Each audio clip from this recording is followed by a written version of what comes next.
Double upload today. If that doesn't deserve a like, I don't know what does. But let's get right into the news. So Mike Wang was answering a bunch of gameplay questions on Twitter, and Ben asked him, will we still be able to consistently shoot with a 73 or under? And Mike said, hard to answer, ... There are a lot of factors, but if you're really good at timing your shot, you're open and have the right badges, you can be serviceable, but you won't be raining like last year. So that's some pretty big park gameplay information, or whatever game mode you play. Let me know in the comment section what is the main game mode that you play. But apparently if you're wide open and know how to time your shot good, you're only going to be quote unquote serviceable by Mike Wang. And we don't know exactly what that means. We'll have to see when the game comes out, because Mike Wang may or may not know what exactly the park difficulty is going to look like. He might tune it from that tweet right there. I mean, there's still about a month left in the game, so we will just have to see, and I'm going to be saying that a lot. So 2K and Mike Wang co-tweeted this: signature jumpers have attributes and rating requirements in 2K23.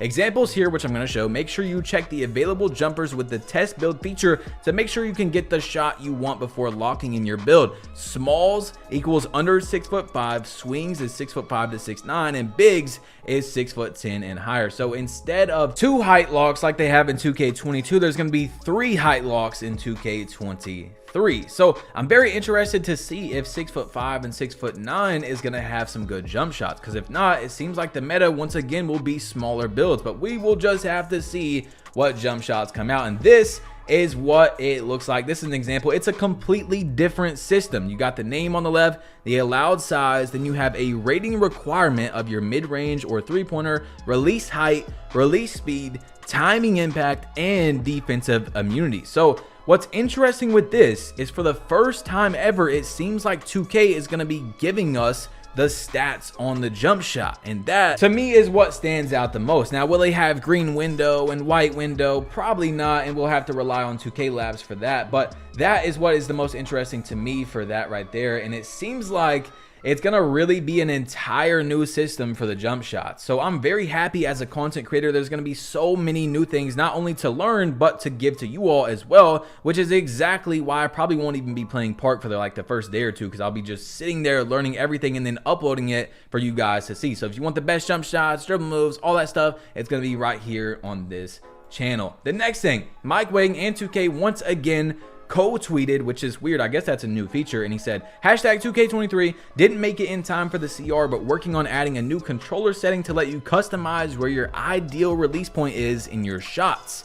Parentheses, early, near takeoff, or late, closer to the wrist flick. Still working out the kinks, but it's gonna be fire. So man, this is looking crazy. Like, there is no way. Now, of course, the cruise ship in the city might be the exact same thing, and that could be copy and paste, but there's no way you can look at this information that we've got today, which, by the way, if you haven't seen my last video, you have to watch after this, because it's got lots of gameplay info in that too. But there's no way you can look at this and be like, okay, this is the copy and paste of 2K22. Like, there's just no way. You can't. Now, we haven't seen the game, but from this information, it is not the same game a lot in the gameplay. Anyway, another co-tweet is driving dunk rating dictates how easy it is to block dunk attempts.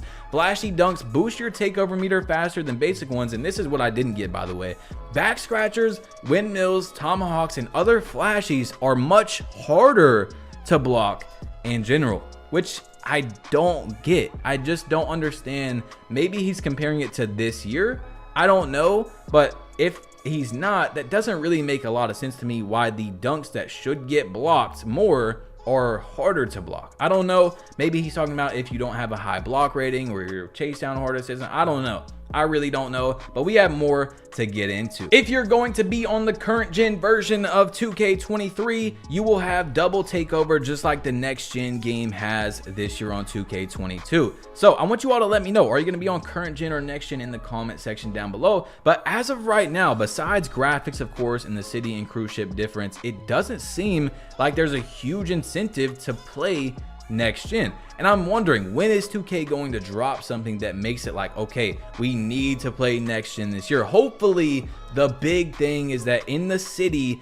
the affiliations are different vibes, like LD2K hinted at when he replied to a 4-month-old tweet about it. If you guys seen it, if you didn't, you need to be subscribed and you would see these things. But I really hope that 2K does make some sort of statement that makes people go, yeah, okay, I got to be on next gen this year, because right now we have the same builder system and we're gonna have like the same badges and all that stuff. So I don't know, but I think it will be coming later on. Anyway, Mike Wang said yes, turning off the shot meter will increase your shot window. Still the way to go if you know your shot. So you don't got to really look at a lot of that if you know your shot, but there's still going to be some important stats on there definitely for your shot. Now, this guy was replying to another tweet and said they added a badge that is tight handles and quick chain in one, I believe, maybe wrong. Mike said killer combos is a new badge that basically encompasses the functionality of those badges. And I said, please, Mike, don't let this badge break / stun people who just played perfect defense the entire shot clock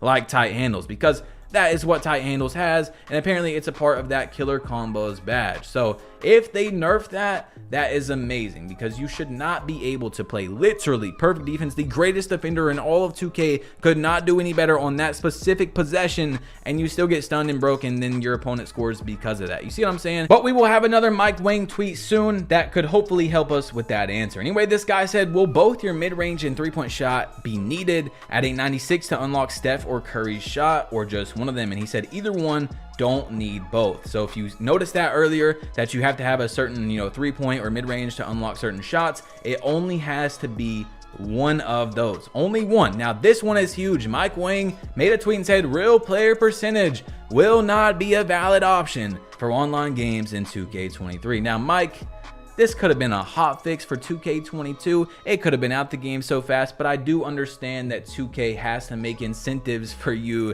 to buy the next game, and there's probably going to be something like that in 2K23, not necessarily real player percentage, but every year there's something that they need to take out that makes you go, damn, I want to play 2K23 now because they took that out. And I know real player percent is going to be that for some people. Anyway, Malik said, what happened to Mismatch Expert? Was it replaced with something or reworked into another badge? And Mike said Mismatch Expert was moved into playmaking. It helps smaller ball handlers blow by taller defenders easier. So we knew that earlier, that it was moved into the playmaking category, but we did not know the description of what the badge does, and now we do. Apparently it helps you blow by taller defenders. Mike Wang said most, if not all, of the returning badges have been retuned or reworked in some way. If something was OP in 2K22, don't assume it will be in 2K23 also. Some of the weaker badges were buffed also. I love that, Mike Wang. Yes, that answers my question from earlier. Hopefully tight handles, which is in the killer combos badge,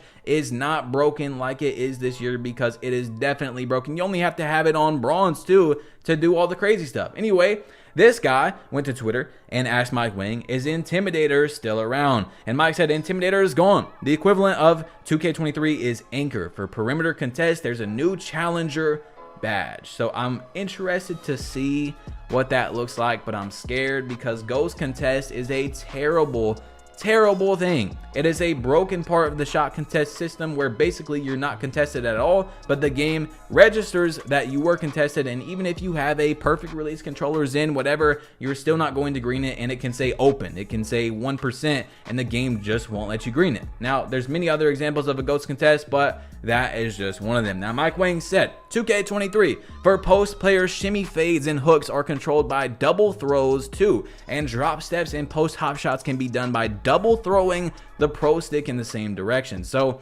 it seems like maybe it's gonna be a little bit more brain capacity to be able to throw up a post hook and stuff this year, unlike other years where you can do 25-foot post hooks and green it no matter what. Anyway, Richard Long asked Mike Wang, he said, you can use the X button to initiate layups and dunks, but where's the option to turn off the dunk meter? My shot meter is turned off. He said, you won't get the dunk meter ever with the shot button. You only get it when you use down, down, or up, down on the pro stick. So that is going to be like a little bit of an add-on to the dunk meter, which looks like it could help with the skill gap, because as I told you guys, I don't think the dunk meter took almost any skill this year. Most people can time it right, and it gives you dunks that you should not normally be able to get. So it looks like it's going to add a little bit into the skill gap this year, which is good. I didn't say that the dunk meter should be removed. I just said, in my opinion, from my experience of playing lots of next gen, it kind of just forced dunks that you normally wouldn't be able to get and shouldn't be able to get. So as long as that's in there and it's a little bit harder to do,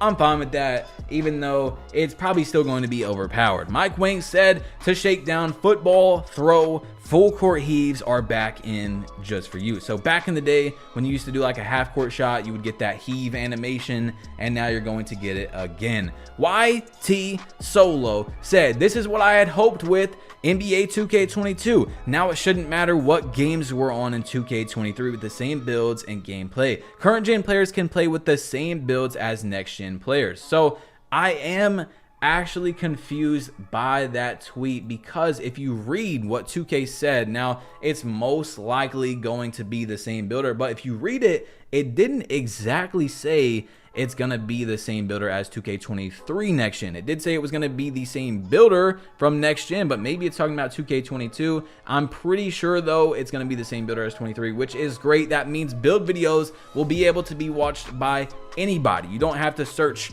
current gen or search next gen. You're going to be able to just watch a build video and be able to play with that build. You don't have to search from the exact game. Anyway, Cole the Man said, and this is important, I hope 2K creators push for next gen. Now, this is going to be a hot topic once again this year. Some people can't afford a next gen system. Some people are still struggling from the pandemic that we were in, and some people are calling people broke because they can't afford a next gen console and blah blah blah. It is a huge argument between people, and we all know that, of course, because of all this and, you know, people not wanting to buy from resellers and all that stuff. But I am going to try to post more next gen this year. I posted a little bit of it this year. If it pulls decent and I like the game, then I'm going to keep playing it. But of course, content creators are going to play the game that gives you more growth and more money. You would not do the exact same job that you work at right now, but for less money, right? So if you were flipping burgers, you would like the $15 an hour on the old stove versus $7.50 on the new stove that's a little bit better. You see what I'm saying? So that's what people are going to choose at the end of the day. But if it's close, then you will definitely probably see more people on next gen, especially if they give incentives to be on that game. Because right now it's looking like pretty much the same exact game, but I'm sure 2K is going to do something and have some features on next gen and make people want to play that game. But anyway, I went to Play Now Online, and you guys can do the same thing on Xbox and on PlayStation, because that is the only way I know of being able to see a player count on 2K. And this is the numbers that I got. So PlayStation current gen has 1,051,000 people that have played at least one game on Play Now. Next gen is 645,000 on PlayStation. So that's not that much of a difference than I thought. I thought it was gonna be a bit more, but it's not that bad. Anyway, Xbox current gen was 672,000 and Xbox next gen was 337,000 on Play Now. So Xbox next gen, or sorry, current gen, has almost the same amount of players as PlayStation 5 next gen, which is very interesting and honestly was crazy. I did not expect to see that at all. So hopefully it's going to be almost 50-50 next year, especially because pretty soon 2K is probably going to stop making current gen games, just like they have done in the past. Anyway, that is it for today's news. We got a little bit left from some YouTubers and stuff we could talk about, but it's not that big of a deal to extend the video longer. I gave you guys all the news we could possibly talk about, and there's gonna be more. Click one of these two videos. You need to watch my last video if you haven't seen it. It's 26 minutes long, and trust me, it is full of information that you need to see about 2K23. I promise you it will not be a waste of time if you didn't see the video from earlier. But click one of these two videos, drop a like if you haven't yet, turn on notifications, that way you don't gotta go through Twitter and all that to see all the news. You can just click on one button right here. It's your boy Batchplug, you've been plugged in, and I'm out. Peace.